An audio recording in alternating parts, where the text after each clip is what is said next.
So our first speaker today is Dr. Ashok Sharma. He is one of the well-known and busiest homeopathic physician in Delhi Administration Health Services. He is working as a Chief Medical Officer in the Senior Administrative Grade in the Directorate of Ayush Government of Delhi and in charge of Institute of Human Behavior and Allied Sciences, an Institute of Tertiary Care, an Institute of Tertiary Care, Psychiatric Hospital under Delhi administration.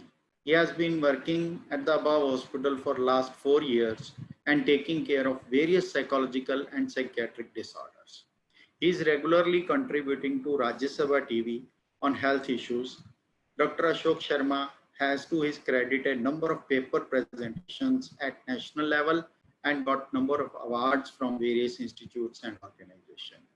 So I welcome Dr. Ashok Sharma ji. Sir, you please share your screen. I'm allowing you to share your screen and your time is for 35 minutes. So I'm unmuting you and you can please, I'll stop sharing my screen. You can please share your screen so that your screen is visible to you.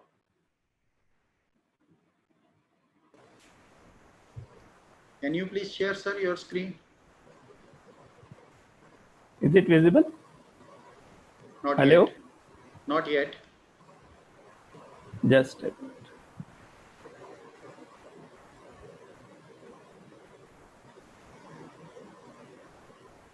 If someone has a question, you can type in the chat box. Is it visible now? Bring the chat box. No, not yet, sir. Not.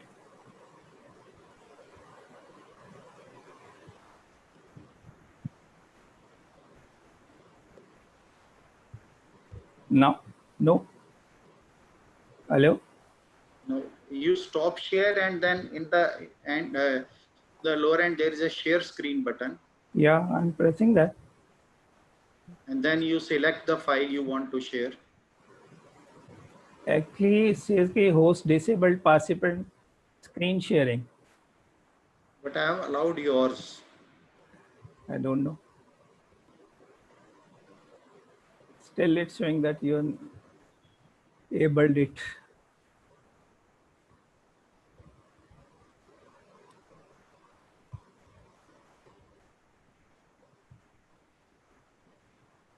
Hello? Now you can share. Yeah.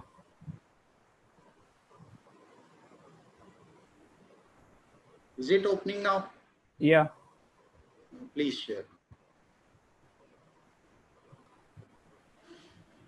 Just a minute.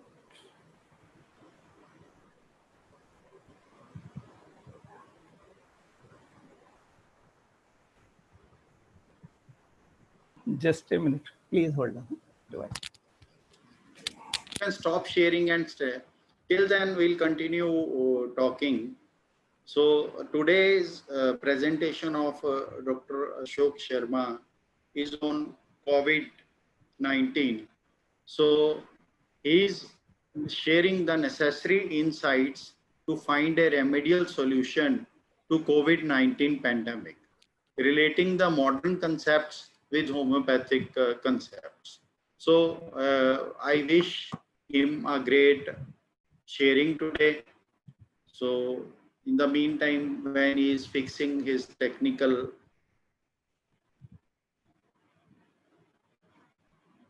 niches, I welcome Dr. Shivamurthy, Dr. R.N. Vahi sir, and to whom I can see. I hope he can share his screen now. So not coming in the speaker and you people. So sir, you can start your presentation.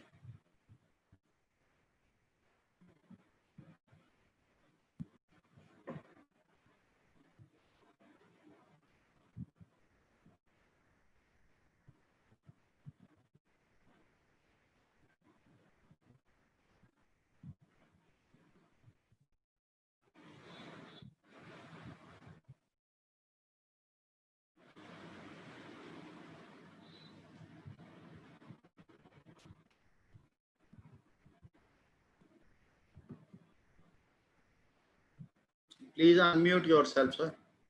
You have muted yourself.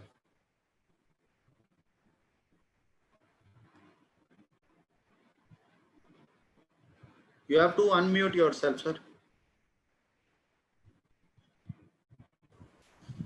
Is it Now, okay? yes, yes. Can you see? Yes, yes, we can see the screen. Please make it full screen and please start. Just a minute.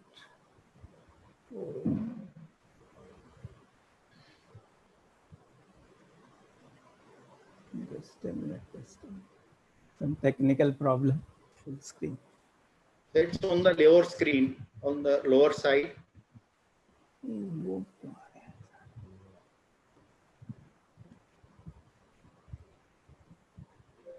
F5 से तुम्हें F5. You can press this button below.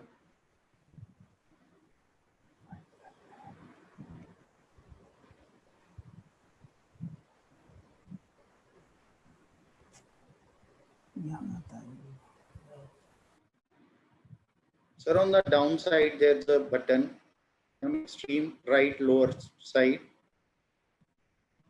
This one, yes.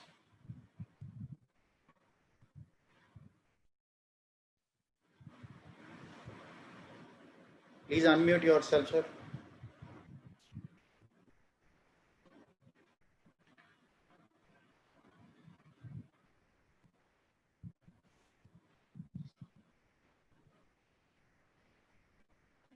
So please unmute yourself. Hello. Sir, you are not audible. You are not audible. Please unmute yourself.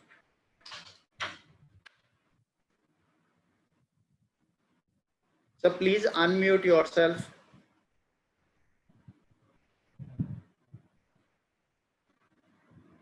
So please unmute yourself. Is it okay now? Yeah, no. Okay. Please start. Thank you.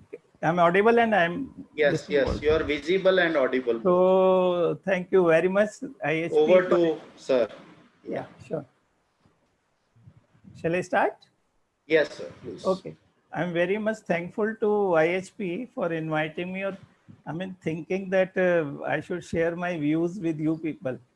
Actually, the thing is that these days the COVID pandemic has, surmounted our thing to such a level that everybody is after finding a viable solution to the treatment itself, not to the extent that this is a new virus and how to overcome these obstacles with us.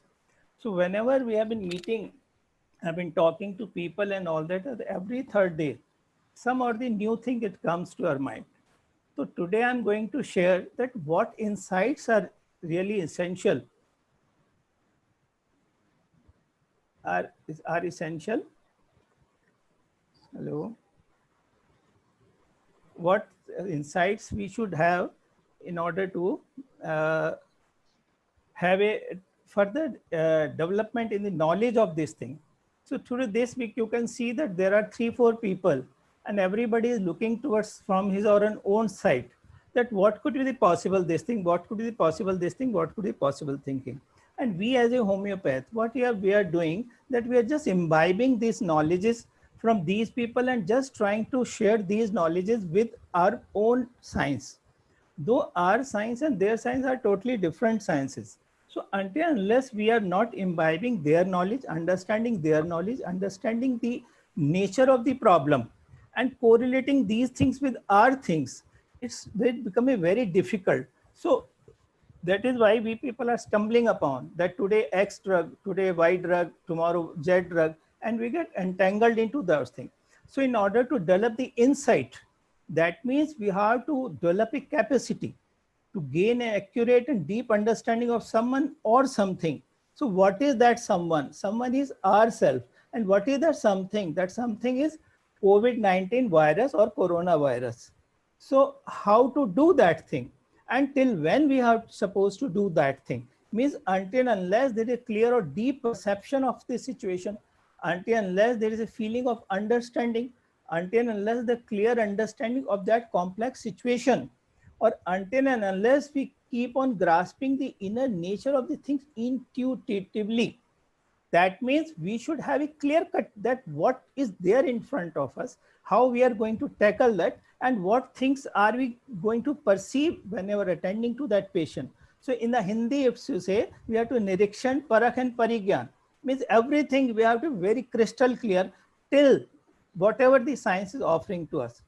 So this, just to brief ourselves, that why this early death in this coronavirus, what are the targets, what are the hurdles coming in between, how this coronavirus is failing our immune system, so that we are not in a position to combat with the adversities presented by this virus.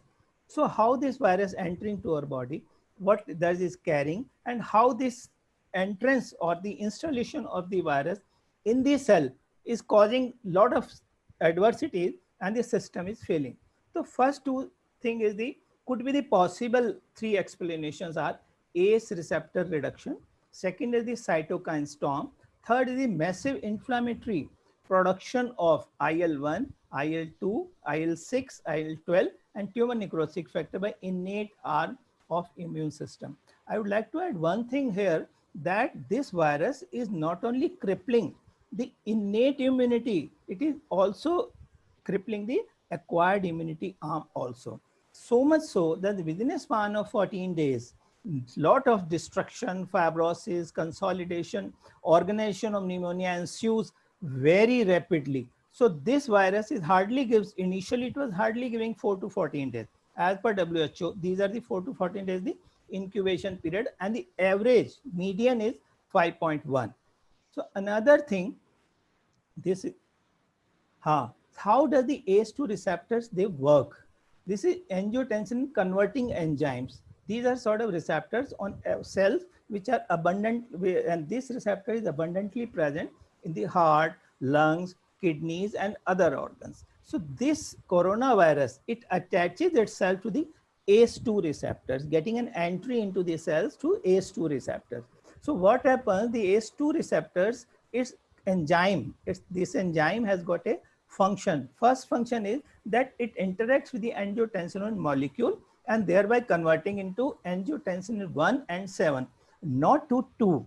So what is the property of these angiotensin 1 and 7? These are vasodilators. So the first thing that starts from here is the preparation of the patient going into a shock. There is massive vasodilatation, there is massive lowerness of the blood pressure, there is massive ejaculation of the fluids because all the arteries, all the vesicles are dilated and the patient is going into a shock. Another function of this ACE2 receptor is immunomodulator. It's an immunomodulator, means it modulates the function of the immune system. And that function is that it dampens the immune system response. Means if there is excessive immune response to anything, this ACE2 receptor, it helps to dampen that thing. But the funny thing is that the coronavirus, it has an entry, it attaches, it spikes, attaches to this spike, this protein spike that attaches to the ACE2 receptors, and along with the virus, virus, it carries this receptor also into the cell. So the biggest problem starts again, that there is not only reduction of the ACE2 receptors, and furthermore, the dampening effect of ACE2 receptor, which carry out these functions, is further lost. So the more inflammation, more septic shock, more grievous symptoms, and there is a threat to the life. So this is what the ACE2 receptors role is concerned. Another thing is cytokine storm. Storm is a sort of storm. So how does this is normal, this thing.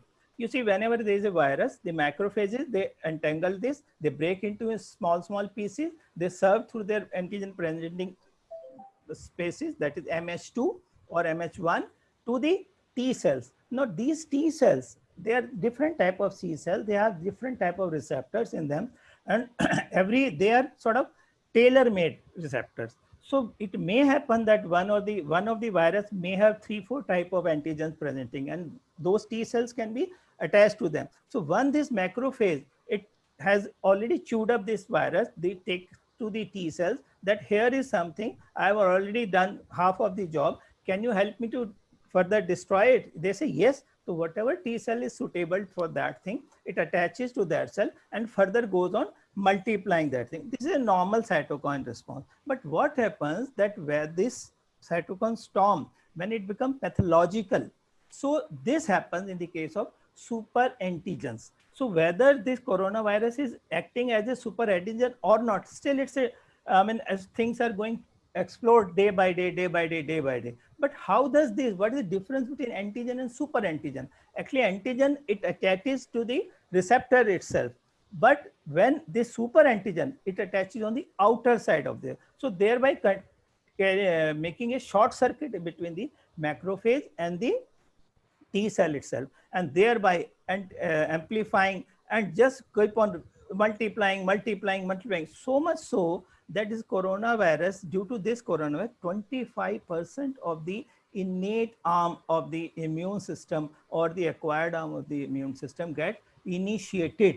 And because of that, number of cytokines are starts circulating into the circulation, and they start doing all the mischief in the form of destruction of lung tissues and all those things. So that is cytokine storm. So this is the pictures, this thing of super antigen toxins, which are just circulating in the system and creating that havoc.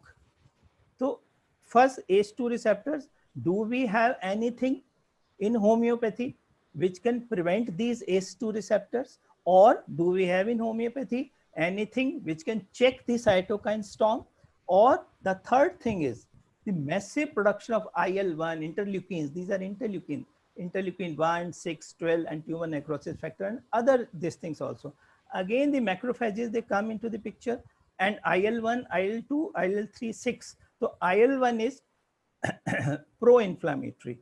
It is pyogenic in nature. It is this IL-1 which causes fever, cough, and everything into the body. Whereas IL-12 initiates, it asks the naive T cell to convert into this thing, lymphocytic cells, and further creating cytotoxic cells. So there is a huge response, hodgepodge. So basic insight in these things are that first, ACE2 receptor, second, cytokine storm, third is this thing, massive production of these liquins. So do we have something which can promote IL-1, which can dampen, we can reduce, we can inhibit, which can inhibit the effect of IL-6 and furthering inhibiting the effect of IL-12. So this an insight is required in these three fields. Furthermore, what are the asymptomatic patients? What we have been doing, we have been administering some X drug to number of patients, number of the community, number of, you can say, nation. Not only nation, we have been trying to distribute to the international level. But how far are we correct? And how far in retrospective way or in insight way have we ever thought that whether this AA drug has got a property to generate ACE receptors or preventing cytokine storm or some massive inflammation? If things, because one way we say, sir, it's not a curative. Another way we say, no, sir, this is prophylactic. So there's an irresolution within ourselves. We are not clear with the concepts itself. So these three things, ACE receptor, cytokine storm, and inflammation. Third, who are asymptomatic might be the people who are having during their incubation period. We have been administering those drugs to them, and we say, though, look, this we have worked. So which is not so. And these things, they are creating a negative impact on our profession. So that is why I said, let me see that how we can generate these insights so that we are in a better position to communicate. We are positioned to deliver our thoughts and just defining our role, that either we are prophylactic or we are immune booster or what we are. So this thing, so asymptomatic patient, when the children 29 to 47%, they are asymptomatic. Pre-symptomatic or incubation means at on a median of 5.1 day, the people are before they are become symptomatic, they are shedding virus. Another thing which is very, very much coming into discussion are dysymptomatic symptoms. Dysymptomatic symptom means these patients, they are not showing the typical coronavirus COVID-19 symptom. They are presenting their symptoms, headache or GIT or fatigue or malaise or anosmia or this. So I'm going to discuss these things little bit. in recovered patients, they are also a threat to whether they are threat or they are a carrier or they are an addition to the herd immunity. So remaining whatever the detected patients are, you just multiply them with the 50 or the 80s. They are the patients who have been recovered on their own. They have suffered through this thing, some or the other, and they have become the part of the herd immunity. So have we distributing that drug to these people, and we are just clapping ourselves that look, we have been able to prevent this pandemic in this way. And side by side, we are of the opinion that man is one. This is the basic, every homeopath, just beat his trumpet on this. We take person as a take person as whole. So when this the physical body is undergoing such a tremendous shock, such a tremendous septic shock, such a tremendous threat of fear or anxieties and all that, how can that the mental health is not going to be affected? The place we are working, we have been running the crisis management clinics and all that, and we are coming across such things that rather than suffering from coronavirus, it has become a threat. That how, if my nearby has got, my closer by has, my relative has got, or what will happen then? So mind is that thing, the set of thinking faculties, consciousness, imagination, perception, thinking, judgment, how this pandemic is affecting these things. Non-cognitive aspects also, such as emotion and mind, it is playing all the role, because psychoneuroimmunology. Suppose your health is under threat physically, definitely your psyche is also going to be affected. When your psyche is going to be affected, definitely your immune system is going to. So a new concept, PNI, psychoneuroimmunology. So what comes near? We have been saying that keep the hand hygiene, keep the cough hygiene, keep a social distancing on the other. Who is going to provide that psychological first aid? What are the components? We ourselves feel very competent that we homeopaths, yes, we know how to give counseling, how to give a psychological comfort to the patient. But what this corona is threatened, how the person is feeling threatened, is looking for basic needs. He's looking somebody who can listen to him, who can comfort him, who can protect him, or the most important is who can instill a ray of hope into it. Because fear and threat, these two things, because I have been treating patients, just analyzing their psychological aspects, that they are not having a corona, but they are likely to have. So these are the things how this pandemic is affecting people. Somebody is losing life, somebody is losing houses, somebody is losing work, and all these things. So on these fronts, cognitive, emotional, behavior, and physical, different things are coming up. Emotional means everybody is under guilt, anger, numbness, helplessness, what to do. Then lowered concentration, people are not able to work. Then how we can help those people? It is not essentially, my dear friends, to jump into a sphere which is not our field. What we have been trying, that yes, we are here, we will throw out this corona and all this. If we are just providing a help or support to the society in that psychological fields, we are doing a great lot to the society. And if you're able to lessen the burden on these four aspects, definitely the recovery rate of the patients, we say 80 to 90%, they're recovering from this thing, definitely that rate will go ahead and the recovery rate will. So this graph I received from somewhere, I am going to utilize this, that what do you want to be during COVID-19? So just we divide it into three zones: fear zone, learning zone, growth zone. So what is that? Upper means I'm going high, and lower means I'm doing that thing. So we as a homeopath, if we are just analyzing these things, that I grab food, toilet paper, medication that I don't need. I was already a miser, and of late I have become more. So what is the harm? What is the solution? What is the remedy? Instead of that corona, that thing has become not only a problem for me, to my family, and to my colleagues also. So just I analyze these things and try to pinpoint these drugs. And I have been using these drugs quite frequently, Kaito. Though before this, in a way, this is the way we can strengthen the immune system. I'm not giving a direct dose to the immune system. I'm giving a direct dose to the psyche of the person so that his psychological burden has reduced. And this burden, in a technical way, if you have to communicate with a technical person, you say, sir, we are just reducing the allostatic load because the system, the society, everything is under threat. This we are just reducing the allostatic load. So these are the drugs which I would like that you people also use. And just I'm using these drugs in 30, 200 or whatever potency is handy. And just we are able to just take care of the providing a psychological first aid to the person. So what are the new symptoms of COVID?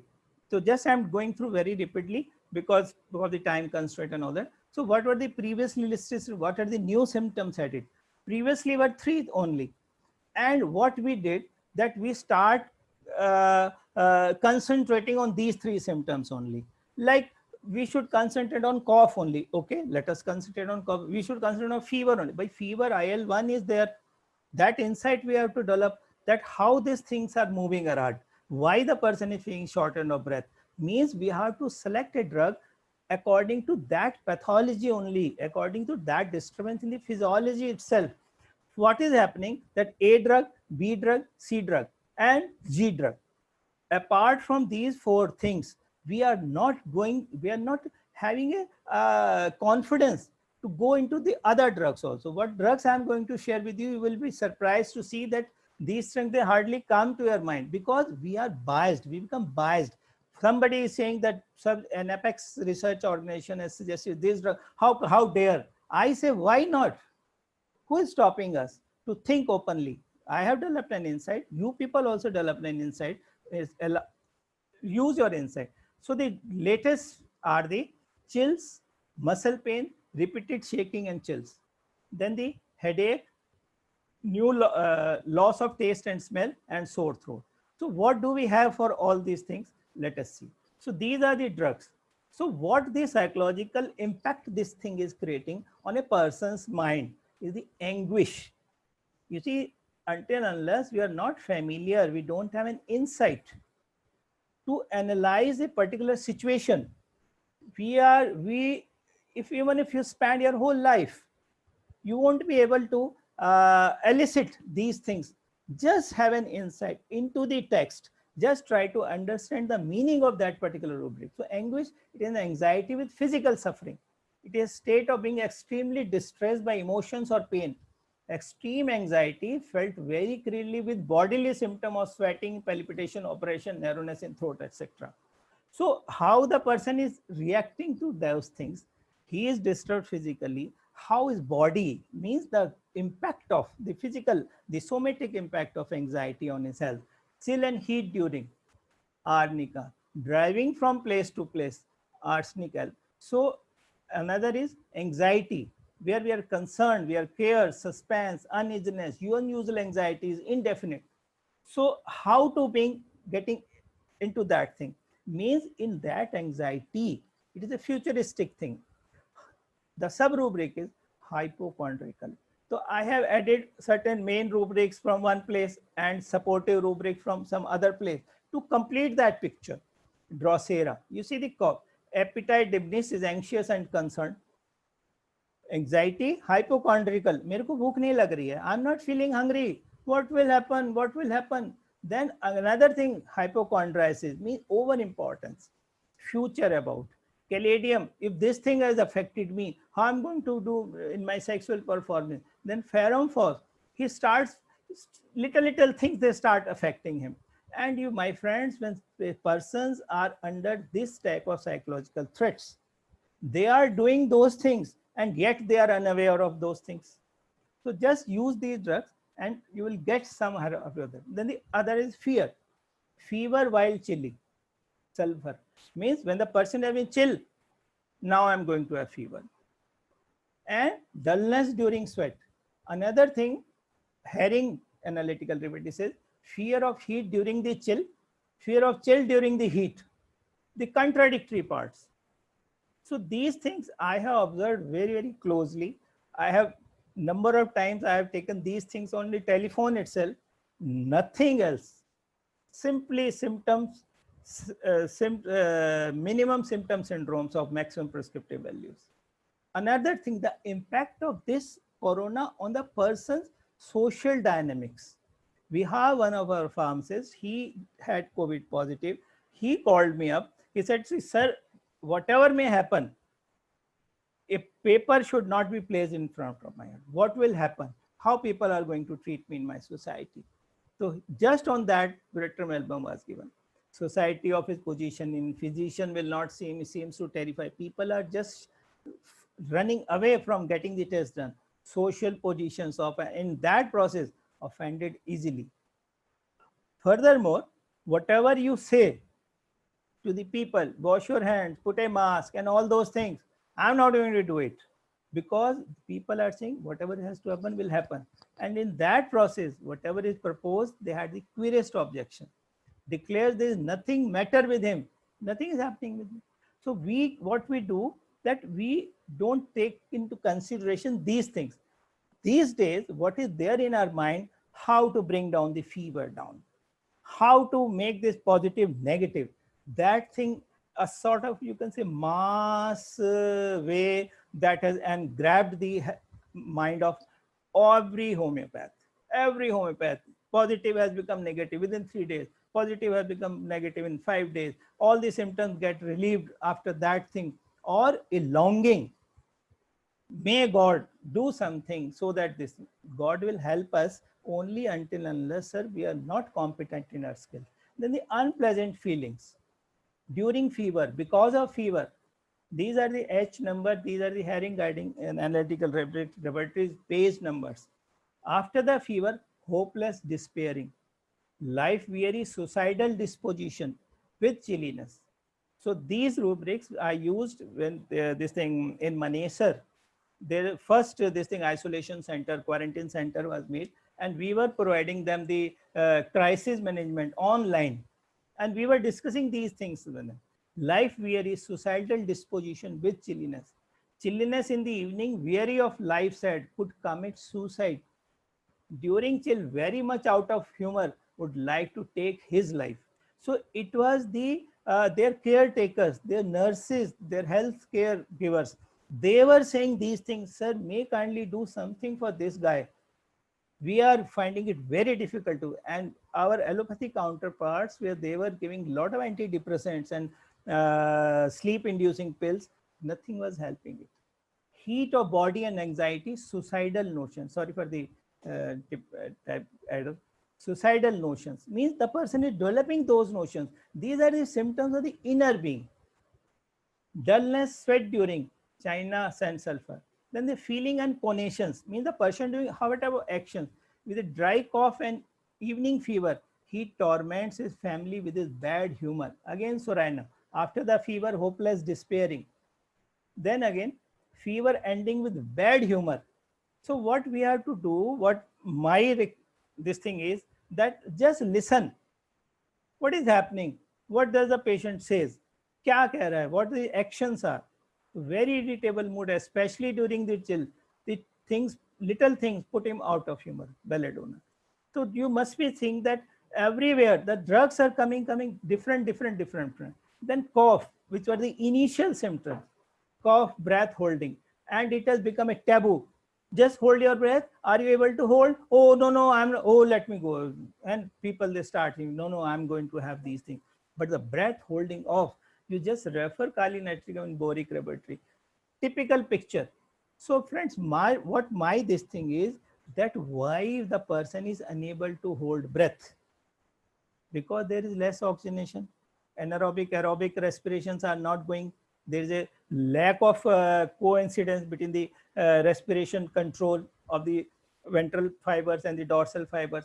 So what we have been doing, that we are just after prescribing a medicine, we are not able to take out that why this drug has acted and why this particular symptom is coming up.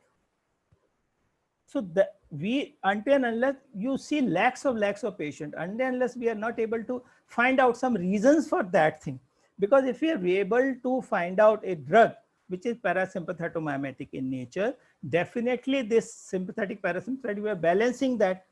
If we are able to give relief to the patient, definitely our drug is parasympathetomimetic in nature. And what are the criteria for anything to be parasympathetomimetic? We have to study those things. So what I say, in order to be specific into specific situation, you have to be specifically understanding the physiology of that case, that disturbed physiology. So breathing deficient being Drosera spigelia.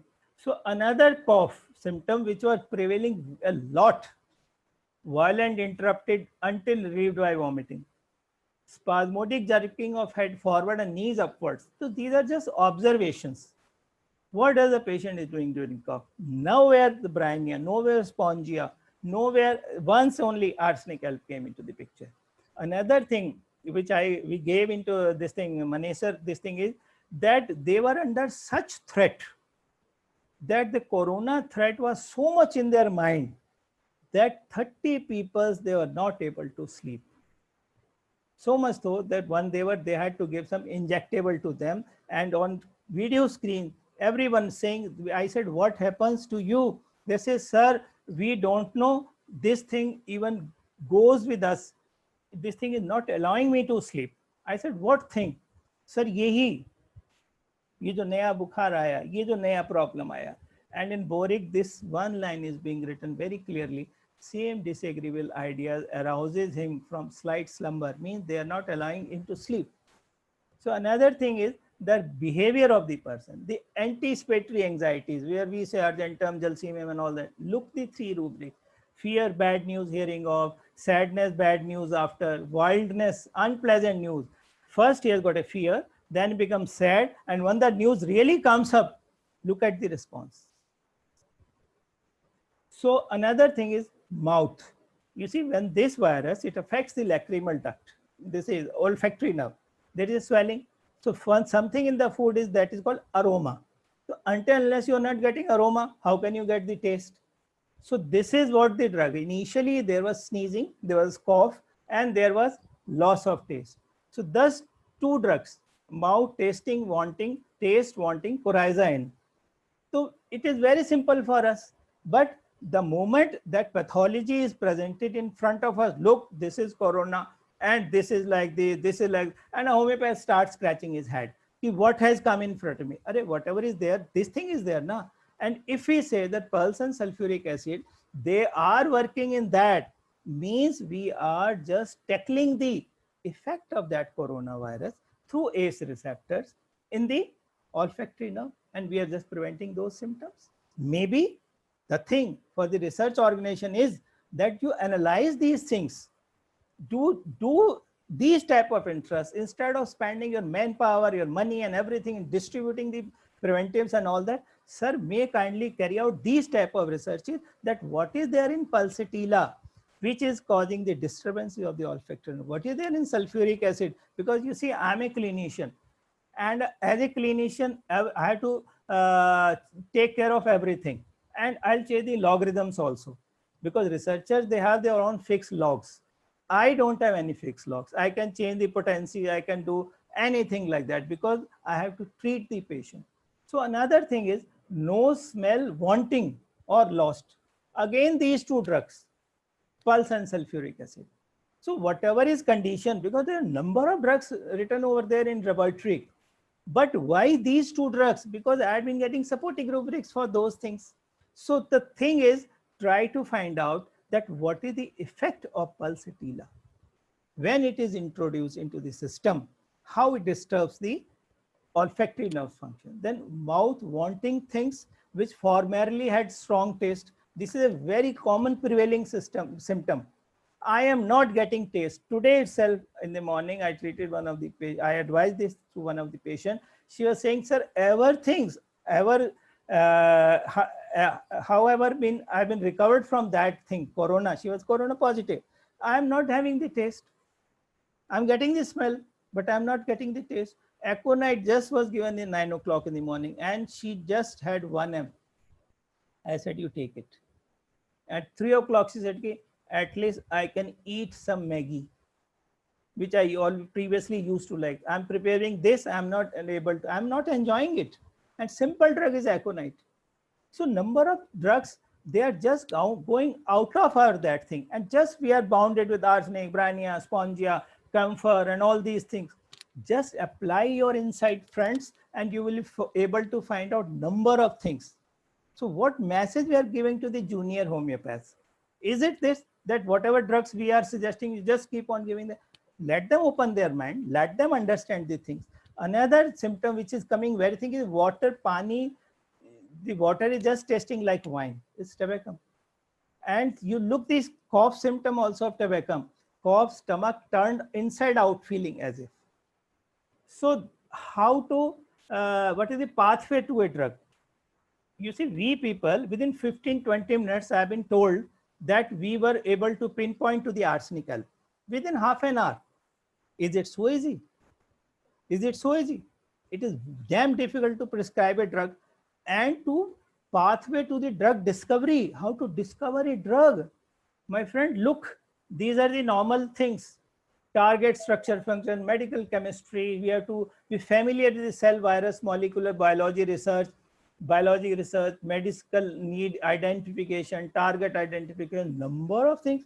And will the compound get to the right place in the body at the right concentration? Means, is there bioacceptability, bioavailability? Will the compound persist in the body long enough to be effective? Pharmacokinetic. Will the compound be safe if within half an hour we are in a position to take the drug discovery? I think we should get a Nobel Prize. Nobody should debar us from that thing. So I'll take just 5 minutes more.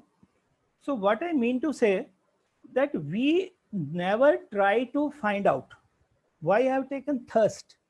You see, the reliability upon the thirst feature is a lot. It's a, you can say, $1,000 symptom for us. But if I ask somebody that what is thirst, nobody knows. Why I'm thirsty, I don't know. What is the mechanism? But then how you are prescribing Brinia, how you are prescribing Pulsatilla, how you are prescribing Jalsemium, why you are prescribing arsenic, and why there is a lot of difference in that thirst pattern.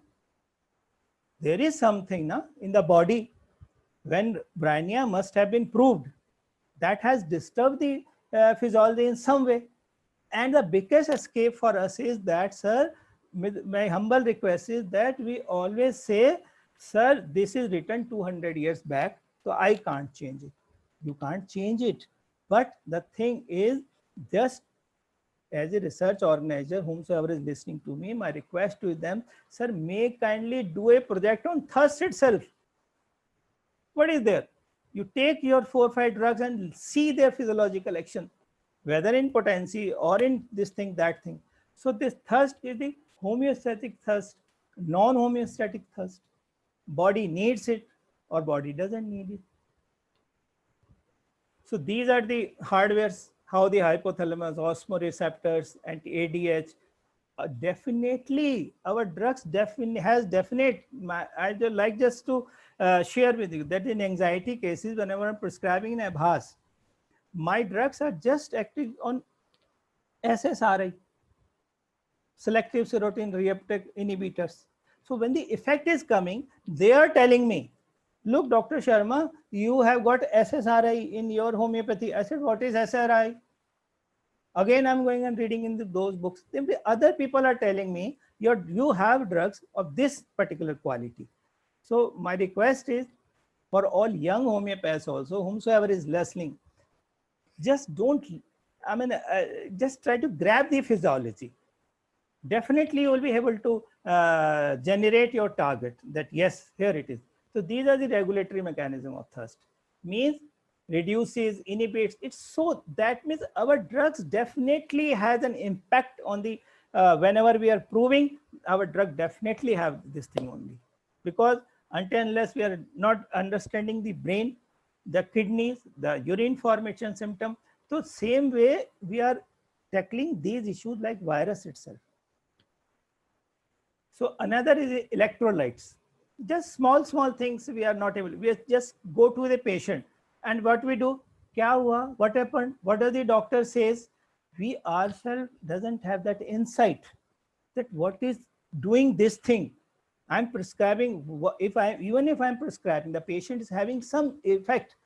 Just we start beating the drum. Ho gaya, ho gaya, ho gaya, ho gaya. What has happened? How that has happened? What was wrong? How that thing has been corrected? Another addition to our system, which is very urgently required, is the supplement therapy also.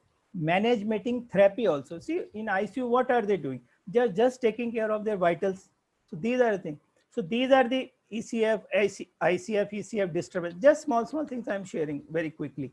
So these are the things, until unless we are not familiar with, we will not be able to generate a proper, you can say, pharmacology.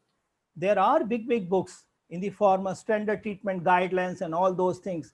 I have been trying my level best to utilize those books, and to my utter failure, that I have never been helped by those things, because whatever precautions are telling what we need, give these 3 doses for so many days, you should get these type of results. Then only we are enabled to write down a proper pharmacological books. Then these are the different effects. You see, definitely our drugs, we say increase deep tendon reflex and all that. These molecular deficiencies, irregularities, imbalances, they are generating these type of symptoms. And why we are not able to relate these things to our materia medica? We have professors, we have a number of things with us. Why till date nobody is trying to relate these things to the materia medica? That these groups of drugs, they are antispasmodic, these they are agonists, these drugs are antagonists. So these are different, just to share with you. So friends, until unless we are not in a state to pain, we are hardly going to gain anything. And thank you very much for patience listening. Thank you. Thank you, Dr. Ashok Sharma ji. It has been a pleasure to listening to you, and you have been portraying certain aspects so as to ponder over by our researchers, and let the moderator have the proper comments, but it was a pleasure listening to you. Now I'll introduce our next speaker, Dr. Shripad Hegde. He is known to be one of the best teachers in materia medica. He worked as professor and head of department in Government Homeopathic Medical College in Bangalore. He has to his credit a number of international and national level paper presentations and got number of awards from various institutions and organizations. You'll be surprised to know that he is one of the best theatre personalities in Karnataka promoting traditional art. So we welcome you, sir, Dr. Shripad Hegde ji. Kindly unmute yourself and you please start your screen. Sharing, start your screen. You are welcome, sir. Thank you, sir. I hope my sincere respect to all the seniors who are all with us today, and my thanks to our mentor, Haneman. And I will start directly.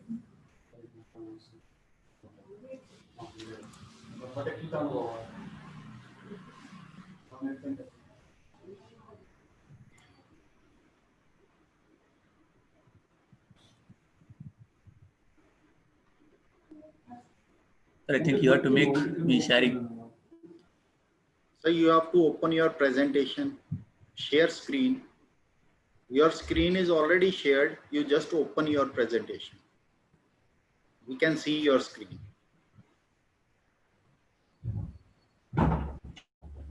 Is visible, sir? Yes.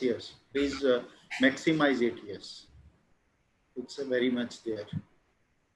Yeah, I hope because last I think some 2-3 months we are overdosed with the COVID and fighting with the COVID, and this COVID-19 is really eating our head. I thought little out of that we'll discuss, because last year we had a clinical research from IHP webinar, and we have learned so much by this presentation. I think many clinicians could able to take up the small projects where they can establish themselves, and we could able to convince the society as well as uh, other communities also, where the homeopathy works better in different diseases in a different way. The qualitative research on anemia in patients with diabetes mellitus. So let's see, now at present, the world says that every 7th person is diabetic. Maybe after another 2-3 years, it may increase also. The present trend of our living, as well as the style of living or the mode of living, is so like that we are inviting so many diseases. All the diseases are occurring because of our lack of exercise, irregular diet habits, irregular sleep habits, and sitting to a place which is not usually good for our health. From the childhood onwards it starts, and up till that, and at the age of 30, 35 only we are seeing many diabetic patients. Otherwise earlier hardly we used to see such diabetic patients. And in that, another challenge is here, the two things are there. One is diabetes, another one is anemia. And this anemia is very prominently we see in many patients of diabetes mellitus. And I thought this is a good subject to study, and I have started since 2017 the subject. Now up till now I have a records of around 40-50 patients, the complete records. But here I am going to show some 10 patients which what I have studied, like a management of anemia in patients with diabetes mellitus, a pilot study. See, anemia is one of the world's most common preventable conditions, yet it is often overlooked, especially in people with diabetes mellitus. Diabetes-related chronic hyperglycemia can lead to a hypoxic environment in the renal interstitial, which results in impaired production of erythropoietin by the peritubular fibroblasts and subsequent anemia. See, these are very important things. There's many diabetic patients where they land up with the kidney problems, then only they will even understand that they are suffering from anemia also associated with that. It's very interesting matter. Many even doctors also, we don't notice all such minute things. Anemia in patients with diabetes mellitus might contribute to the pathogenesis and progression of cardiovascular disease and aggravate diabetic nephropathy and retinopathy. An emphasis on regular screening for anemia alongside that for other diabetes related complications might help to delay the progression of vascular complications in these patients. This is very important because many patients, they suffer from either retinopathy or cardiopathy and all these things, where anemia is one of the things where these important vital organs will get a less oxygen supplies.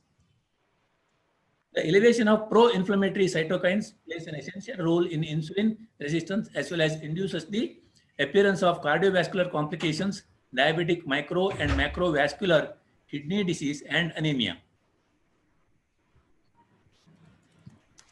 By increasing especially IL-6, anti-erythropoietic effect occurs since this cytokine changes the sensitivity of progenitors to erythropoietin, erythroid growth factor, and also promotes the apoptosis of immature erythrocytes,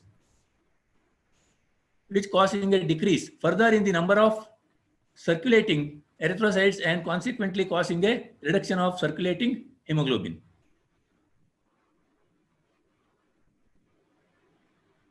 Due to the development of diabetes mellitus, the nephropathy may arise. This is one of the major complications. Many times we see where the diabetic patients, they will end up with the either nephropathy or renal failure. Usually their creatinine levels are very high, and they see, which further undermines the renal production of erythropoietin, positively contributing to an increased anemic framework. Approximately 40% of diabetic patients are affected by kidney diseases. The decreased renal function and pro-inflammatory cytokines are the most important factors in determining the reduction of hemoglobin levels in those patients. The inflammatory situation created by kidney disease also interferes with intestinal iron absorption and mobilization of inventories. Therefore, diabetic patients with kidney disease have the highest risk for developing anemia.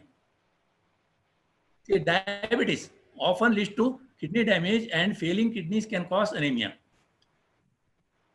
Healthy kidneys know when your body needs new red blood cells, they release a hormone called erythropoietin, which signals your bone marrow to make more. Damaged kidneys don't send out enough erythropoietin to keep up with our daily needs. Often people don't realize they have kidney disease until it is very far along. But if you test positive for anemia, it can be an early sign of a problem with your kidney. WHO guidelines recommends an investigation of anemia when the hemoglobin concentration is less than 12 gram in women and less than 13 in men. Using this definition, nearly 1 in 4 patients with diabetes, means 23%, have anemia warranting evaluation. See, many times we ignore this and it leads to a lot of complications.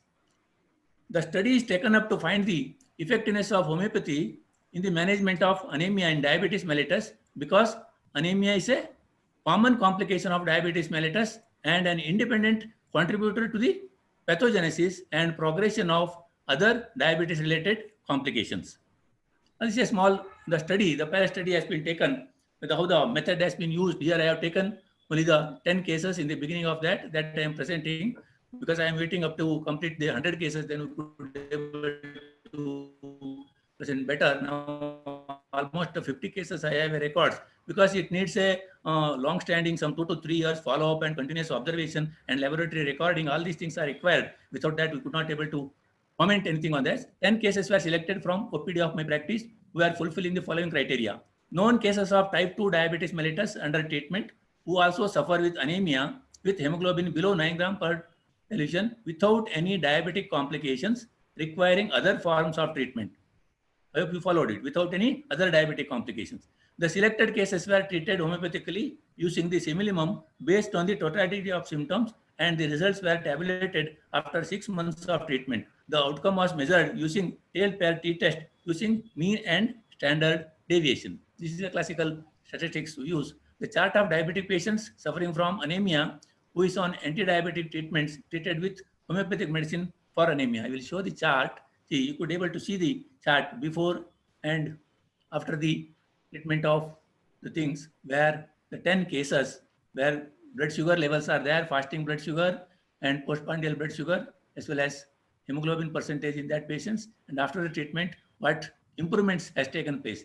In the first case, it was 8.2, it has increased to 11.6, where even I have written the medicine which I have used as a constitutional medicine or the similimum which is selected for that patients.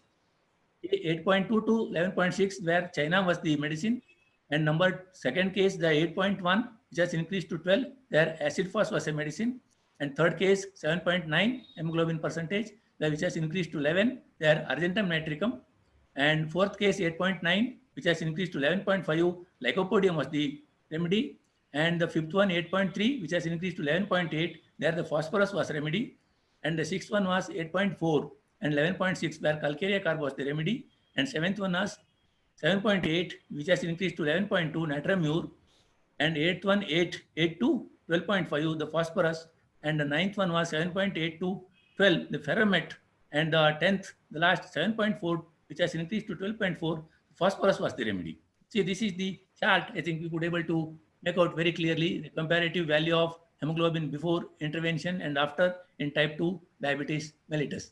The chart very clearly indicates the improvement of the hemoglobin with the diabetic patients. And statistical evaluation, the means of hemoglobin value, group 1 and group 2 are significantly different at P less than 0.05. You could able to see the mean in the group 1 as well as mean in group 2, 8.08 to 11.76. How the variations, the changes have taken place. Standard deviation 0.407 to 0.4812, and T values minus 16.1785, degrees of freedom 9, and critical value 1.833. I think if some students or PG students are attending, I think they may learn better how the things can be presented. the absolute value of the calculated T exceeds the critical value, 16.1785 is more than 1.833. So the means are significantly different. Thus, we can conclude that the treatment is effective in the management of anemia in patients with diabetes mellitus. Then, I think one of the very interesting and complicated case where I have selected to present here with the diabetes as well as so many other comorbid diseases where the patient was suffering, really it was a challenging. That case I would like to discuss with all of you, where a person by profession is an advocate, 57 years old, male patient, came with a complaint of diabetes or in spite of that anemia and so many other things. See, the case taking was done on September 5, 2017. See, these are all the known thing where he was suffering from many or multiple diseases. Known case of type 2 diabetes mellitus for 10 years. Known case of hypothyroidism for 10 years. Severe allergic rhinitis for 6 years. Severe weakness since 5 years. Abdominal pain since 5 years. Buzzing sound in right ear since 2 years. And varicosity of veins in the bilateral lower limbs for an year. See, you could able to see the how many organs are involved and how many systems are involved where the patient was suffering with so many problems, and he was fed up with the treatment what he was taking. And non-diabetic for 10 years on medicine, only one tablet he was taking, and hypothyroidism for 10 years, Thyronorm 100 mcg.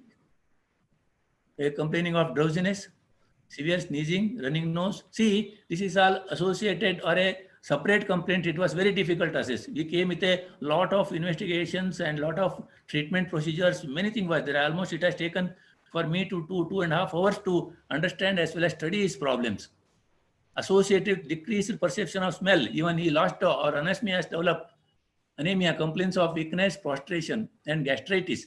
Gradual onset, untimely food habits because he was an advocate, and since studentship onwards only, he says that he was on irregular food. Severe burning and pain in stomach with hot sensation, distension of abdomen and loss of appetite. He was afraid to eat because if the pain increases or sometimes he vomits also. Aggravation 3 to 4 a.m. after eating or warm food, familiarization drinking water, no vomiting. Vomiting was not there, though there was severe pain. Buzzing sound in right ear, on and off attacks of giddiness, aggravation at night and the morning. There is no discharge or anything in the ear. See, the past history, the treatment history was the Thyronorm, I told you, glycomate he was taking, and many allopathic medicines are taken for gastric complaints with no relief.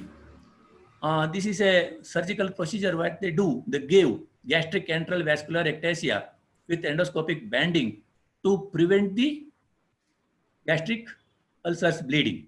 This is one of the procedures where surgeons usually they adopt that the give what they call, and it has done on 7/5/2016 without much relief. Gastric lavage was done.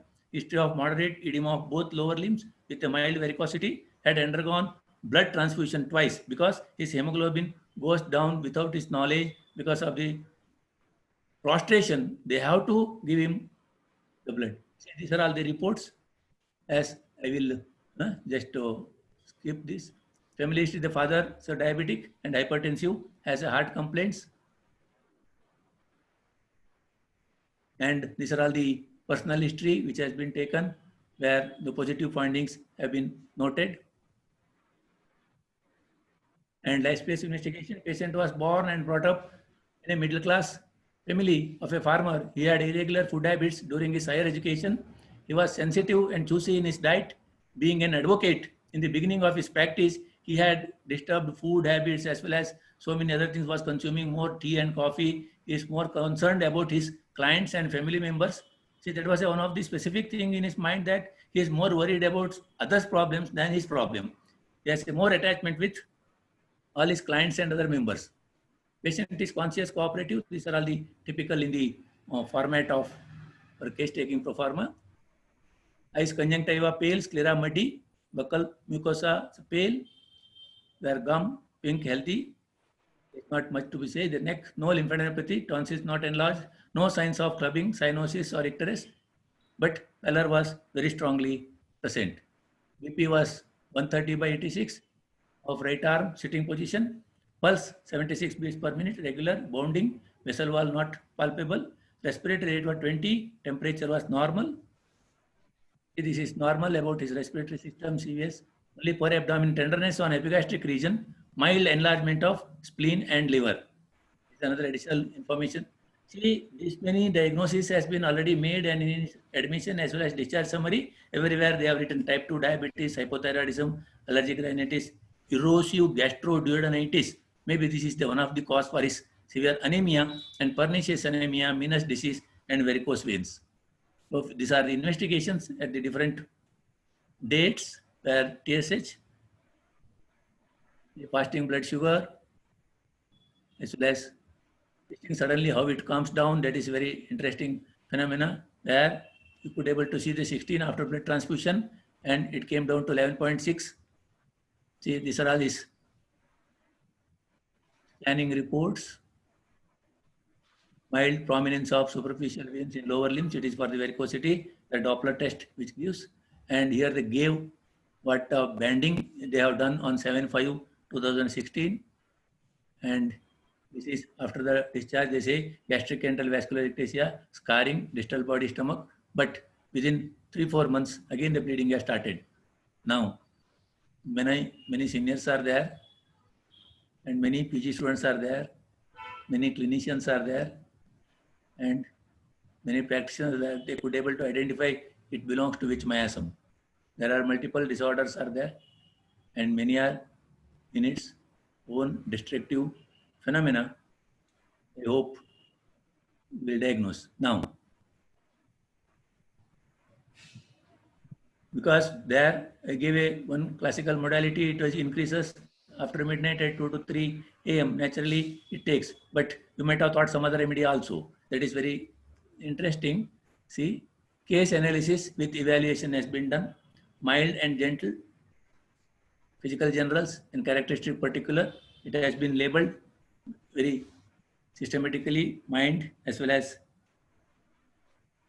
other things. Concerned about other suffering.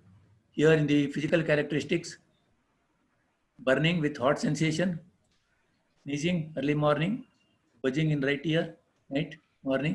See, like any practitioner, I thought the classical modality, I got it that 2 to 3 a.m. is pain increases and he is suffering from that. The Kalikar may take care of this hypothyroidism as well as gastric ulcer and all these, because this is one of the deep acting polycrest remedy as per the Kant, and I prescribed the Kalicarb. While prescribing, she could able to see the 18/9/17, hemoglobin was 8.4, his fasting blood sugar and postprandial sugar, where I prescribed Kalicarb. But I didn't, or I could not able to find any relief. Even patient says that not even 1% relief is there. Then I have started studying in detail, because it's not just ordinary case where it needs a deep evaluation as well as study, where totality of symptoms have made it from the history. Unstable circulation, sensitive to changes in temperature, respond to reassurance and gratefully, trustingly, pallor of furcalin complexion. He likes to speak many of his intimate friends, anorexia with erection of food, unexplained prostration. He says that sometime in the court he cannot stand. He feels that fainting sensation, falling sensation, whether it is because of the minestrine or it is because of the anemia or it is because of the hypoglycemia. See, all these questions, as a doctor, it has to arise in our mind. Naturally, even I was also confused. What are the complaints? He says, lot many complaints, one after another. Every visit, he says, some different new additions. Violent burning pain behind the sternum and stomach, as if heavy weight in stomach. See, these are all the symptoms I have taken. I will give clue. See, this is the classical features in a Metromedica. They explains which irritates, which inflames, which degenerates the mucous membrane, disorganizes blood, causes fatty degeneration of blood vessels, tissues, giving rise to hemorrhages. Picture of destructive metabolism. You have many good Metromedica teachers. They might have got the remedy now by this time. Otherwise, also you can make a note of that, which remedy comes for our prescription as a test. Where repertorial totality, these are all the symptoms I've taken for the repertoriation, because unless and until I thought I could not able to correct him with a casual this thing. In the Repertorization, these are the remedies came, where Nux-vomica, phosphorus, lycopodium, calcarea, carbovage, sulfur, natramur, calicarb. Calicarb comes almost 7th, 8th rank. See, the repertorial result.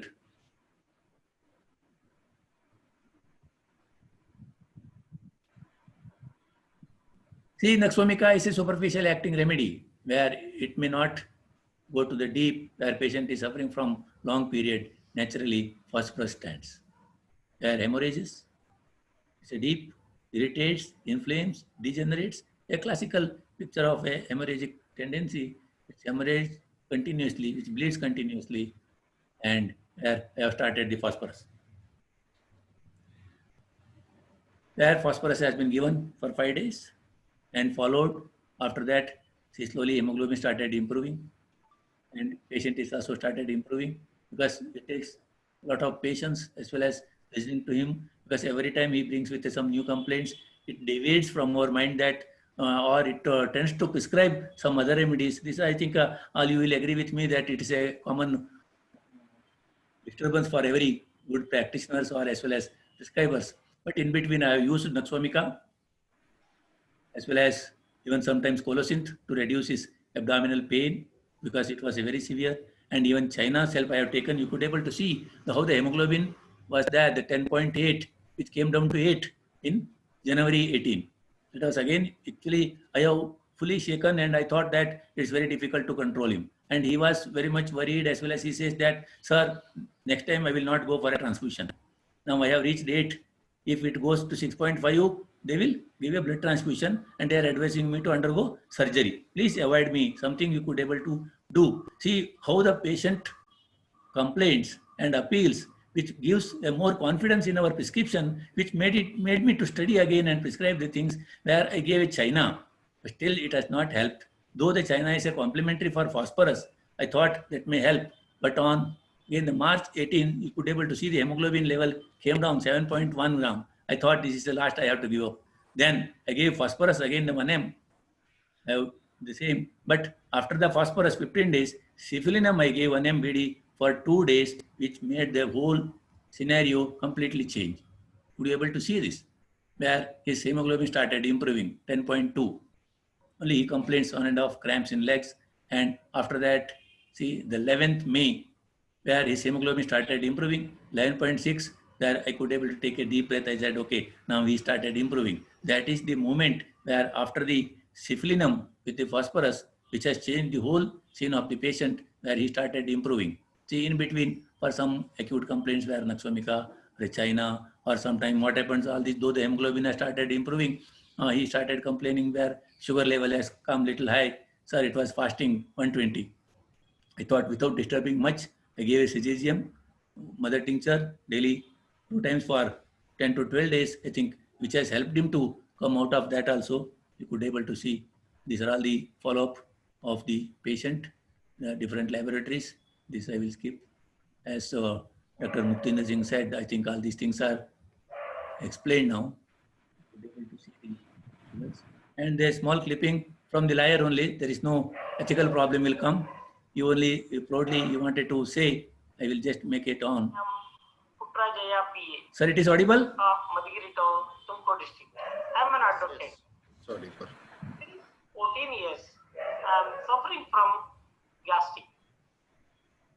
In the last year, it converts it into ulcer. Then I went to take treatment at Aster Super Speciality Hospital, Bangalore. The doctor says that after thorough checkup, it is converts into chronic ulcer. Then, lastly, they have made 13 bandings in gastro system in 2 times. I have not recorded properly, and lastly, then third time I have been to take treatment at Aster. They have suggested that this is a chronic ulcer. Now, If the operation was not made, it may convert it into cancer.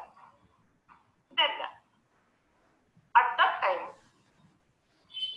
my hemoglobin level is at 5.8%. Surprisingly, I have met Radha Shwarna Reddy Akka of Bangalore, a well-wisher, asked me to meet Dr. Shripad Hegde, professor in homeopathy at GHMC Bangalore. I met the doctor along with Radhaka and the doctor counseling around 1 hour. Then the doctor gave me a treatment from that day. Gradually, within 3 months, I have lost my stomach pain and improves my hemoglobin level up to 9.8. Now, I have no pain at stomach and my hemoglobin level is at 12.8. The doctor cures my disease, that is chronic ulcer, without operation. It is a miracle of homeopathy.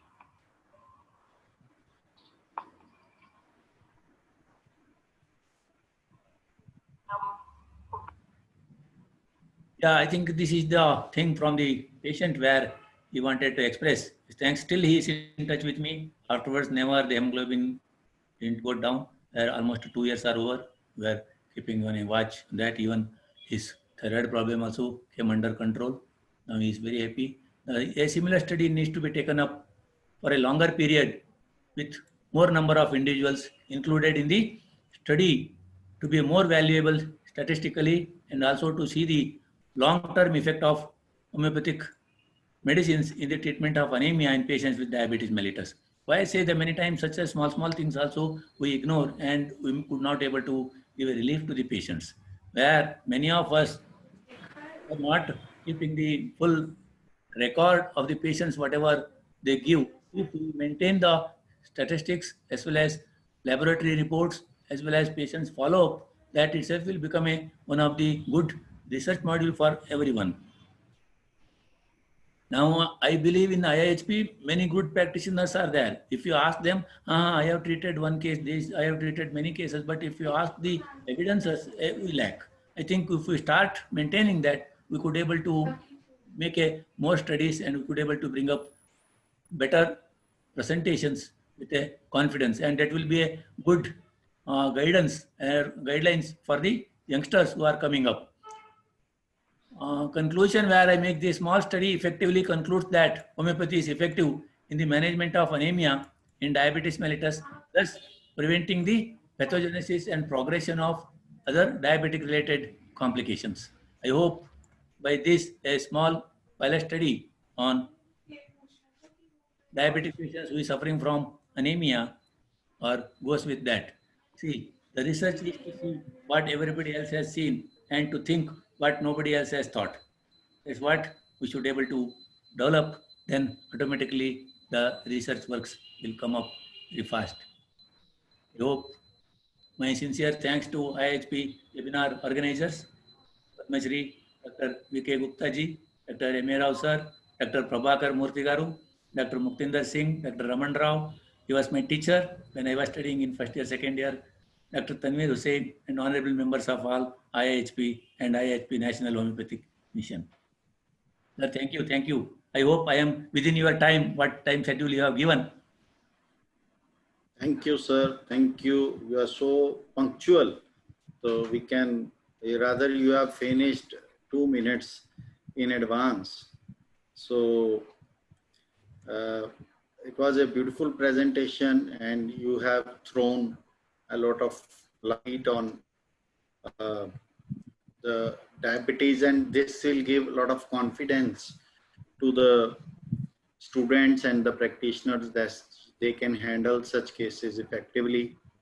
Now, moving to our next moderator, ma'am. The moderator of today, because we are already over with both the sessions today, we don't want to linger on or make it much longer sessions so that all can be easy and can attend it with full attention. So our moderator today is Dr. Vanitha Shahani. So she's a senior practitioner in Dubai. So this graceful lady has been the first doctor to get the license to practice in UAE, first Indian. So she was the gold medalist from National Homeopathic Medical College, Lucknow, and belongs to a family of illustrious homeopaths in UP. She has presented number of papers on various topics, both at national and international levels, and recipient of number of awards and citations. Before I hand over the mic to her, I would like all of participants to type their relevant questions to today's presentations. And I would like, after the moderation is over, would like, if there are some relevant questions, so we'd like to ask them from our resource persons today, so that we can throw more light on some doubts and some further insights into their presentation. Over to Dr. Vanitha Shahani. Ma'am, kindly unmute yourself and the dais is yours. I welcome you on this platform of IAHP. Kindly start with your, I hope, do you want to present or just speak? You're not audible, ma'am. You're not audible. Hello. You're not audible. Can you hear me now? Yeah. Now you are here, audible. Okay.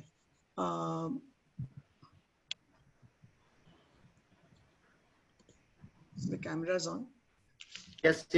You are very much there. We can see you, we can hear you. Okay, thank you. Thank you, Dr. Muktinder Singh. It's an honor and a pleasure to be presenting today from Dubai. And I would like to thank IAHP for giving me this opportunity, because we in Dubai, we honestly feel a little out of the way, because we are not exposed to as much practice and patients as normally in India. The doctors there are getting exposed to, and it, in a way, the COVID has been a blessing for us, because we have had the opportunity of hearing various eminent speakers via this webinars, which usually is not possible unless we travel to India to listen to all the to attend all the conferences. Even your lectures, Dr. Muktinder, early in the morning, it's been a pleasure listening to you, because and now we can all, on courtesy the webinars, we can be in touch with all the homeopaths all over the world. I would first like to thank our first speaker for his absolutely wonderful presentation and most interesting presentation on Dr. Ashok Sharma on the mental conditions and how they affect, because everybody talks of COVID and the symptoms of COVID, but the mental condition is very important, because first thing what happens is when the patient is told that you have COVID, the first thing which hits him is shock. The shock and the fear. And it's the fright and that, oh my God, what is happening? And moment that reaction comes in, there's a severe, intense conflict in the mind. And the conflict always leads to settling in the lungs and issues in the lungs. So the first thing is that shock and the which hits the patient, and the fear which hits the patient. And what we have observed here, that apart from the shock of the disease, apart from the fear that, oh my God, this is the bad word, I've got COVID, what is going to happen to me? There is another issue which sets in here, and in Dubai is because of the COVID, there's been a lot of financial issues, lot of setbacks financially people are facing, a lot of people facing jobs. So apart from that, there's also been that fear of losing job, fear of the future, fear of not being able to reach their parents or family in India in case of an emergency, fear of not being able to reach their children if there's a problem, because a lot of children are studying abroad. So all this conflicts lead to a lot of emotional states in the patient. Whereas in India, what we hear is a lot of it is also that a feeling of shame, not shame, but people being, because everybody is,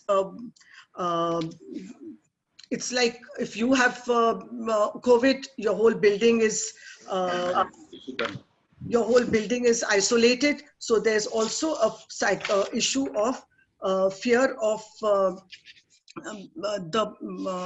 anxiety and fear of isolation and shame. So all these things do affect the patient. So it is not just the COVID symptoms, but it is the post-COVID emotional issues which are very important. So, and that I think what Dr. Sharma said, that the psychological first aid, I think that is such an important part of managing post-COVID or COVID trauma, emotional issues. It is very important because it's not just managing the symptoms, but this is a very important part of managing patients. And we as homeopaths, because we deal holistically, because we deal with the whole picture, I think this is a very important aspect which Dr. Sharma has brought up, is this psychological first aid. And also looking at the insight into the screen of the patient, insight of all the symptoms which the patient is presenting. And very interestingly, what you said, Dr. Sharma, was absolutely right, that we need to focus a lot on finding out why these symptoms are developing. And I think that would give us a lot of credibility, because we just say pulsatilla, no thirst, or bryonia, a lot of thirst, but what is the physiological or pathological background of why these symptoms are producing? And I think it is very important to focus our research on these issues, on this important part, is the insight of these mechanism of these symptoms, whether it's the electrolyte metabolism or the thirst, and why it is happening, and how each and every remedy it is affecting these activities of the body. So I think that is very important. Also, what you rightly said, and I agree with, is those little pearls which we pull out from the repertory of strange, peculiar symptoms which you have shown us with the sleep, or with the loss of smell, loss of taste. So I think that is a very important thing, and we all have to learn, because this is what has been said even in the Organon, that to pull out, these are the pearls which are the most important guidelines for us, is pulling out the strange, peculiar symptoms from the repertory, and it's like hitting the hammer on the head, and this is what is going to help us in coming to the correct remedy, rather than one remedy fits all, which it doesn't, like you rightly said. It has to be this.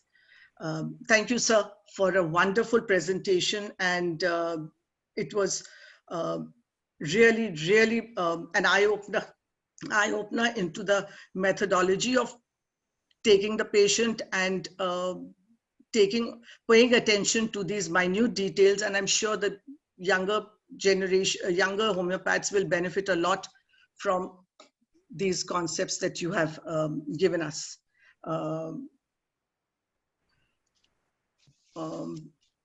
Also now, as far as the Dr. Muktinder, do we do question answers now and with this, or we are finished talking No. about the second You presentation? please finish with the both the moderations, and then we'll see if the time permit, then we'll take questions. Okay, okay. Yeah, Dr. Dr. Hegde, Ashok Sharma and Dr. Hegde, please keep reading the chat if you have access to it so that you can answer the questions. Yes, ma'am, please. Yeah. Dr. Hegde, that was a very, very interesting case, a wonderful case presentation. And it's we have to congratulate you for your diligence. I mean, 50 cases is wonderful and you're striving to do 100. Wish you all the luck. I just wanted to ask you, in your case, did you monitor the HbA1c to find out, to check whether there was any change in that over a period of 3 months in the long-term progression of the case? And is the patient still on any medication after 2 years, or continuing long-term medications? And thirdly, what about the other parameters? Did you find any changes in his thyroid problem, or was there any change in the medicines which he was taking for his other problems apart from diabetes, with the improvement of the hemoglobin with your medications? Yeah, madam. You are right. Where actually I have shown in that follow-up laboratory reports is even thyroid, also thyroid, what TCH and other things were also come down. We have stopped that thyroid norm. We have tapered that from 100 to 50. We made it. Then we have stopped completely. Now he is not on any anti-thyroid medicine. And what you are talking about, the percentage is 3 months average of HB1AC. That was also monitored. It is almost in all the patients we monitor that. But every time patient may not able to go and do the things, and that's why that it gets delayed. We may not get a sufficient patients. You know the patient's mentality. Once they start improving, they will stop. Or in between, for especially diabetes or hypertension or any other such diseases, they will be running one after another doctor. They think that they could able to do the miracles and they will correct it. Even from very simple, what I can say, the nutty specialist to the super specialist, then everything get disturbed. It's very difficult to hold the patients also. You are right, that has been followed. All the investigations have been done. In this case, what I have presented also, I have shown how we have tapered, and in between where the fluctuations were there. That's why minimum 2 to 3 years it takes time to study them, to report anyone that how much the report we have got it. Not within 5-6 months, it is very difficult. When you were giving an acute remedy for an acute problem, were you going into the relationship of the remedy, or was it just based on pure symptoms of the presenting symptoms? The acute remedies here, in case I have given Colocin, I have given, because he complains the severe pain. I cannot tolerate. I was taking some painkillers, whatever they have given. I wanted to avoid that. And naturally, our painkillers, Colocin, will not disturb the functions of the phosphorus, or the Naxomica, which will not disturb in any way, or the deep acting remedy, the phosphorus which follows. The acute superficial acting remedy, even Chalidonium, Naxomica, Colocin, all these remedies I have taken help. Okay. Well, we look forward to your presentation once you have finished all your 100 cases. I think it would be, and also maybe like you rightly said, in IHB is such a strong platform, and we should put our cases together and maybe share cases which could create a bigger database and see the responses to the treatment and follow the same pattern. Yeah. So you're right, madam, because if we could able to keep all these statistical records in any platform or in any position, or in a, whether it is a political or it is a ICMR or it is a international any medical field, we could able to present ourselves. These are all the studies with these documents are there. That's why we are effective. We could able to take care of any diseases. We could present very positively. yes, right. Yes, that is true. I know. But we wish you all the luck in your endeavors. Thank you. Yes. Thank you, Dr. Muktinder. And thank you, IHP, for this platform for everybody to share their views and give their cases. Sir, there are few questions for you. Dr. Hegde, sir, someone has typed that what was the philosophical background of giving ciplaninum for BD for 2 days in this case? Can you please throw some light on? Yeah, see, I think I have mentioned in the mathematic diagnosis, I have not explained that because all are not students here. I have not explained how the syphilitic miasm will establish and destruct the things from very simple cellular destruction to the structure, or even the major organs get destructed. In this case, happened the same thing. All the deficiencies are there. There is a deficiency of thyroid as well as deficiency of insulin, which is giving rise to a typical hypothyroidism, hypoglycemia, and hypoanemia, even hemoglobin percentage versus all these things. This is a typical because of the destruction of the cells that is happening. Where we thought, though the phosphorus was helping him, but in between again recurring and the disturbances were continuing, we thought there may be some miasmatic block. We have to clear that. With that syphilis, and because of the chronicity of the patient suffering, 10 to 12 years, we have only heard from the patient's mouth. He was suffering from so many years. With that, we thought miasmatic cleavage or the block can be cleared where ciplaninum has been given. After the ciplaninum, patient started improving. I did not see back. That is the very interesting matter where I could able to share what I have experienced with it. And in not only in this case, even many cases where we take the help of nosodes, which could able to clear the pathway of any remedies what we have prescribed to act better way. I hope I have answered for his question, sir. Yes, sir. Sir, one of the participants has asked that a patient is mild and sympathetic, and sometimes the patient is not very seems like phosphorus, but we are repeating phosphorus and ciplaninum. So, is it for sure that mind symptoms and only physical and all that kind of question someone has asked? So what are the criteria? Can we go only with the strong physicals and even if there are not strong mental symptoms? Yeah, naturally, sir. Many of the times we may not get a clear mental picture at all. Especially the today's criteria is so like that each time they will present in a different way. That's why maybe the initially what I thought the PQRS symptom is morning aggravation, that 2 to 3 a.m. or 2 to 4 a.m. aggravation, what he was complained, and I selected Kalikar. I thought, oh, okay, I got a something Chiranjeev or which will could able to help very immediately. But what happened? I could not able to help him anyway. Where he came without much relief. But after repertorization, which came where it is a classical, all the symptoms have been taken, not only the mental symptoms. Many times we may not get a classical mental pictures. Naturally, we have to go to the physical general with whatever the mental symptoms are available. This is a sample of that. And another thing is there, as a pathology students, we know what is the impact of this medicine on organs, how deeply this pathogenesis has established. In this, we could able to see the phosphorus typical pathological changes, what we could able to see, that burning, bleeding in the gastric, all these things. Not necessary that all the cases we could able to get some mental pictures. And another question also I have seen, why there is a repetition of phosphorus. See, here I have not increased the phosphorus 10 or other things.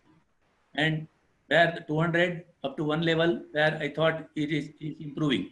Then one stage came that again his hemoglobin started coming down and he started complaining some abdominal pain, discomfort here and there. And many times, as all of you know, because of their profession or nature, he was a lawyer, advocate. Naturally, his food diabetes disturbs and he is not so sincere and honest to take the medicine or following the diet and other things. Then again, it started coming down. Then I have increased the phosphorus on him.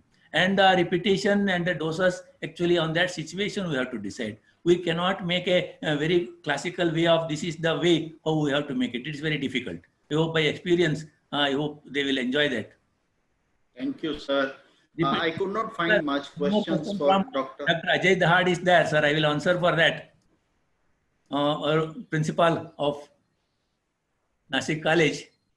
And what he was asking, why the repetition of ciplaninum? Sir, of late I have seen a one-dose prescription won't help. This is after many years of my practice, I have seen that. where the repetition of the doses are required. Even you may ask the question, why the phosphorus you are not given one dose only? Why you have given 4 or 5 days? See, we have seen one dose prescription many times won't help, especially in these chronic cases where the deep pathology is there, repetition is required. Sir, you are talking something, sir. Sorry.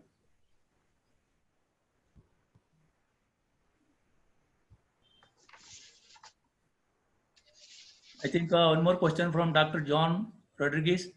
Have you seen vascular changes reversed when anemia has improved? Naturally, because I have not again sent him for endoscopy or anything, where his abdominal complaints have reduced. Symptomatically, there is a improvement. There is a regression of even the spleen and liver to the normal level, and he could able to eat properly. His hemoglobin was maintained. Because unnecessary, we have not done again the endoscopy or any other thing, and it has been considered that there is a improvement because there is no microbleeding is taking place. There is another way of estimating the patient's improvement also. Thank you, sir. We have got a lot of insight. I could not find much questions for Dr. Ashok Yes, Sharma, sir. I want to highlight few things. I mean, Abhi, recently somebody pointed out between the mild and that thing of phosphorus. Actually, basically, what the problem that we say that we take totality into consideration, right? And we are not competent for MSc, that is called mental state examination. Recently, there is a confusion whether it is a trait or a state. Had the person been was very harsh previously and has become mild now, it can be taken as a state. But person is mild always, person is sympathetic always. That is his personality, that is the trait. So symptoms, we need to learn how to analyze these symptoms, whether they are primary, secondary, form, content. Content means a diagnosis, like what doctors were discussing, anemia or diabetes. It's a form. It contains a group of symptoms. But for mental symptoms, what we consider as mental symptoms are not at all mental symptoms. We always confuse between the two things because the patient hasn't come to me for his mildness. If the person has been brought to me for his weeping, the person has been brought to me for his irritability, the person has been brought to me for his rage, that has become psychopathological. Who doesn't get an anger? Who doesn't become irritable and all that? So for that, there is a hypothesis, Kelly's hypothesis, that I would like to share with you people. This is CCD. Just remember by Cafe Coffee Day. Consensus, consistency, and distinctiveness. Consensus means, do you do all this type of behavior irrespective of the situation? Or 10%, 9 out of 10 will behave the same way? Consensus. Consistency. Do you behave consistently like this? That means, or distinctively now, or distinctly previously. So that is a personality of the person. You see, we are not, it's a confusion.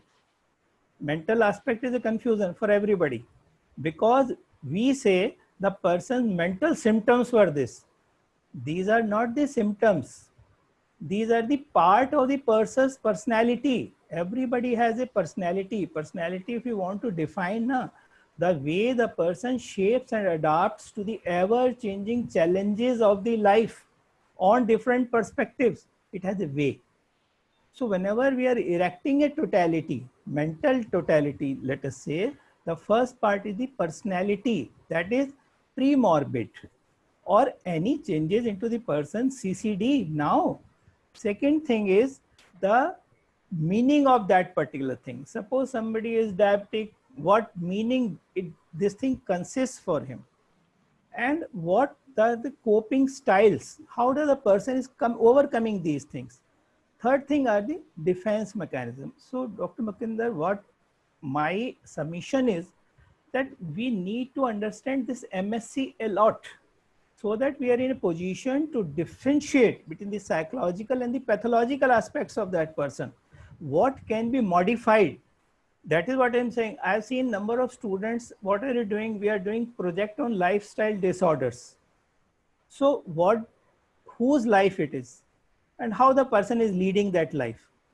Whether the person is always been like this. So the changes into the personality, whether the person has come to us for the personality problem or for the physical problem, no doubt they are related to each other. But the concept of what Hahnemann says, who is sick? The person of this personality is sick. He has faced different type of challenges in the life, and some of them get precipitated. So anamnesis and associated. So there can be one full day program on the analysis Yes. of symptoms. Yes, MSc. what you are talking are the questions of even senior practitioners. So Yeah, we would mental state definitely examination. It's we'll a very, definitely like to have a extended session on this yeah, subject. So just to give definitely, my input. That was just to yes, give my yes, input. that's a great input. That great Another experience thing, what input. Dr. was saying, Dr. Vanita was saying, that lot of people, they get held up into Dubai and all those things. Definitely those people can be helped with homeopathy because they are facing a great psychological stresses in the form of frustration and conflicts. So wherever Dr. Vanita, whenever you feel like taking my help, do share their Yes. symptoms with me. I'll be ready to help you out. Sir, if you can please type your mobile number. Many people are asking. So you can Okay. type your mobile number in the chat so that all can contact you. Sure. I thank all our learned resource persons, especially Dr. Ashok Sharma, Dr. Shripad Hegde ji and Dr. Vanita Shahani. Now we are coming to the conclusion of the day. Now I thank you all, and there are few announcements. Number one, our previous session has already been uploaded on our IAHP YouTube channel, so you can have that access to it. I have already pasted the IAHP channel link in the chat, and I urge you all to subscribe that channel so that you can get all the updates. We'll be uploading all the sessions on it. Second announcement is that we are having another session on next Sunday. So you'll be informed of the speakers and the moderators with the topics very soon with a new flyer. And I thank you all for attending this session. And now I hand over the dais to Dr. Tanveer Hussain, who is IHP Mission Chairman, to conclude the day. And thank all the speakers and everyone. Thank you. Thank you very much, Dr. Muktinder Singh. Dr. Shripad Hegde, sir, there is one question for you. It is important question also from Dr. Liaquat Namole, that he is asking which is the best time to give anti-miasmatic. Yeah, Nancy, I think I told, it's a repetition. I have already explained where we feel that the medicine has stopped its action, though it is indicated that is the remedy minimum for the patient, where initially it has worked well and where it may require either a complementary medicine or Sir, his question is different. He wants to know what is the right time to prescribe anti-miasmatic. Right time means day, night, evening, or what? No, any time can be given. There is no specific time for that. But usually, how much a dose we give, it depends that. The dose is important than when you are giving. Anytime you can give. There is no time frame for that. This medicine can be given, but there is nothing like that as I know. Right, sir. Now, as far as today's session, today's webinar is concerned, I am so happy to listen to both of learned speakers.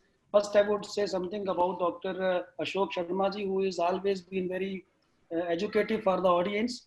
Today, his lecture was very wonderful, especially when he was dealing with the right rubrics and with the relevant medicines, because many times we become little more biased and we become little more prejudiced regarding the selection of the medicines. So it is very, very important that whenever we find any kind of patient, we should go into the detail of that patient, the psyche of the patient. We can go to the relevant rubrics so that we can explore the more options for that patient. So it was a very wonderful listening game today. And the second speaker, Dr. Shripad Hegde sir, we are well known to each other since many, many years. So his case was very fantastic. It was not an easy case for anybody. It was very tough case. It was very zigzag. We have to follow the case very judiciously. And he did very he justified with his prescriptions. He came up with very good output. He explained the reasons for his prescriptions. He landed over with the very good results. So and the thing is, the questions and the very rightly comment by Dr. Ashok Sharma regarding the mental symptoms and the state or personality of the patient is very important. We can have one elaborate session over it because it is a confusion in many people's mind. Many times we people take into consideration the personality of the patient. We make those normal symptoms, normal personality trait into we interpret them as a symptom. But Dr. Honeyman has very rightly said in aphorism number 6, that we have to note down only the deviation from the health.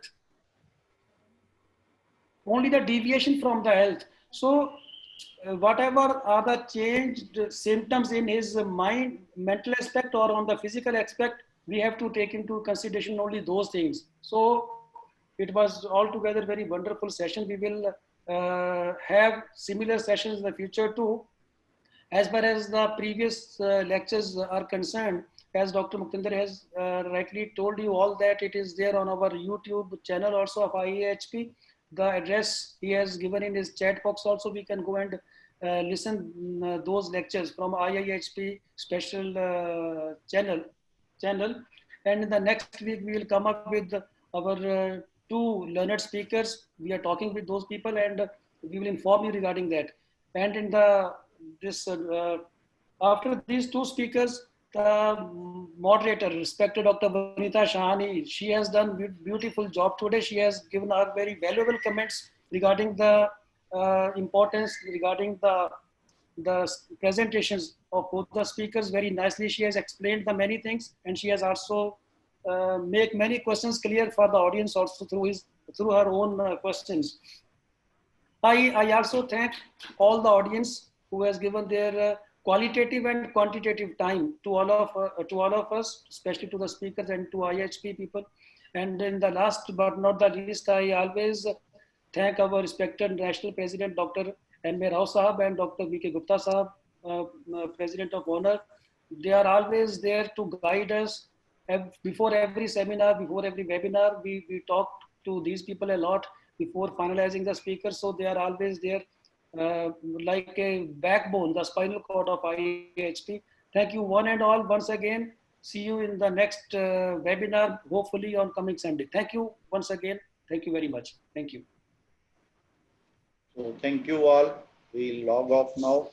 Thank you all for being with us. Thank you. Thank you, sir. Thank you.